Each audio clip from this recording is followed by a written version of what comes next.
ಮೊದಲನೇದಾಗಿ ದಕ್ಷಿಣ ಭಾರತದಲ್ಲಿ ಪ್ರಥಮ ಬಾರಿಗೆ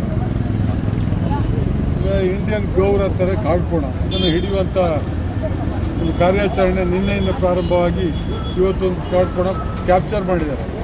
ಇತ್ತೀಚಿನ ದಿನಗಳಲ್ಲಿ ಸಂಖ್ಯೆಗಳು ಜಾಸ್ತಿ ಆಗ್ತವೆ.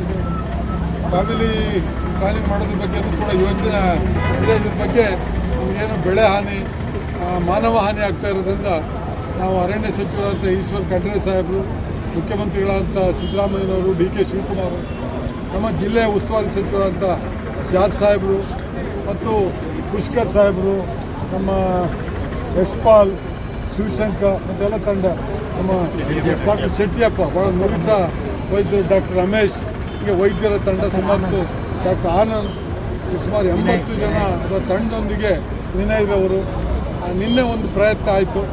ಅದು ಹೆವಿ ಇದ್ದಿದ್ದರಿಂದ ಮತ್ತು ಸ್ವಲ್ಪ ಇಳಿಜಾರು ಭಾಗದಲ್ಲಿ ಇದ್ದಿದ್ದರಿಂದ ಅದು ಜೀವಹಾನಿ ಆಗಬಾರ್ದು ಅನ್ನೋ ದೃಷ್ಟಿಯಲ್ಲಿ ಅದನ್ನು ಮತ್ತೆ ನ್ಯೂಟ್ರಲೈಸ್ ಮಾಡಿಬಿಟ್ಟಿದ್ದಾರೆ.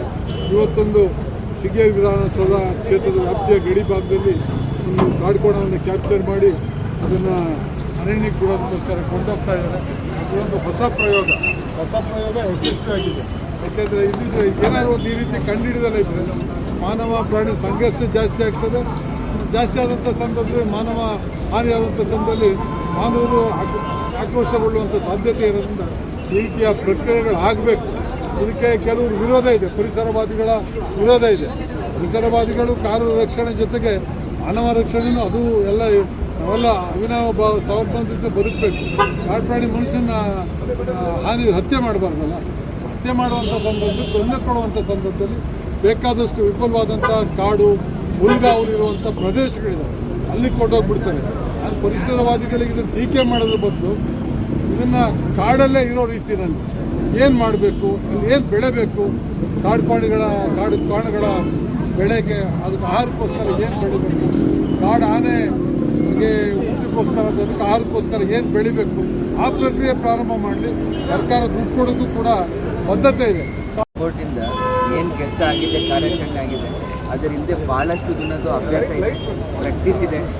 ಆಮೇಲೆ ನಮ್ಮ ಮುಂಚೂಣಿ ಸಿಬ್ಬಂದಿ ಹಗಲು ರಾತ್ರಿ ಹಾರ್ಡ್ ವರ್ಕ್ ಮಾಡಿ ಕೆಲಸ ಮಾಡಿದ್ದಾರೆ. ಅವ್ರಿಗೆ ಟ್ರೈನಿಂಗ್ ಸಹ ಪ್ರಾಕ್ಟೀಸ್ ಕೂಡ 2 ದಿನ 3 ದಿನ ಕೊಟ್ಟಿದ್ದೀವಿ ನಾವು. ಆಮೇಲೆ ಎಲ್ಲ ಈ ಸ್ಟಾಫ್ ಸಿಬ್ಬಂದಿಗಳು ಆಗಲಿ, ಅಧಿಕಾರಿಗಳು ಆಗಲಿ, ಮತ್ತು ಪಶು ವೈದ್ಯಾಧಿಕಾರಿಗಳದ್ದು ತಂಡ ಆಗಲಿ, ಎಲ್ಲರೂ ಒಂದು ಕಷ್ಟಪಟ್ಟು ತುಂಬ ಡಿಫಿಕಲ್ಟಿಯಿಂದ ಒಂದು ಕ್ಯಾಪ್ಚರಿಂಗ್ ಆಗಿದೆ. ನಿನ್ನೆ ಕೂಡ ಇವರು ಕ್ಯಾಪ್ಚರ್ ಮಾಡಿದ್ರು, ಬಟ್ ಅದು ಒಂದು ಕೆಮಿಕಲ್ ಎಕ್ಸ್ಪೆರಿಮೆಂಟ್ ಆಗಿತ್ತು. ಅದು ನಾವು ಎತ್ತಲಿಕ್ಕೆ ಆಗಲಿಲ್ಲ, ಭಾಳ ವಜಾ ಇತ್ತು. ಅದಕ್ಕೆ ಅವರಿಗೆ ವಾಪಸ್ ಡಾಕ್ಟರ್ ರಿವೈವ್ ಮಾಡಿದರು. ಸೊ ಅದು ಒಂದು ಸಕ್ಸಸ್ಫುಲ್ ಪ್ರಯೋಗ ಆಗಿದೆ. ಸೊ ಈ ನಮ್ಮ MLA ಸಾಹೇಬರು ಹೇಳಿದಂಗೆ ಇದು ಯಾಕೆ ನಾವು ಮಾಡ್ತಾಯಿದ್ದೀವಿ ಅಂದರೆ ಒಂದು SOP ಡೆವಲಪ್ ಮಾಡಬೇಕು. ಏಕೆಂದರೆ ಭವಿಷ್ಯದಲ್ಲಿ ಯಾರು ರೋಗಿ ಪ್ರಾಣಿ ಇರಲಿ ಅಥವಾ ಅನ್ಫಿಟ್ ಇರಲಿ ಅಥವಾ ಬೆಳೆ ನಾಶ ಮಾಡೋರು ಇರಲಿ ಜಾಸ್ತಿ, ಅವ್ರಿಗೆ ನಾವು ತಗೊಂಡು ಕ್ಯಾಪ್ಚರ್ ಮಾಡಿ ನಾವು ಜಂಗಲ್ಗೆ ಬಿಡ್ಬೋದು.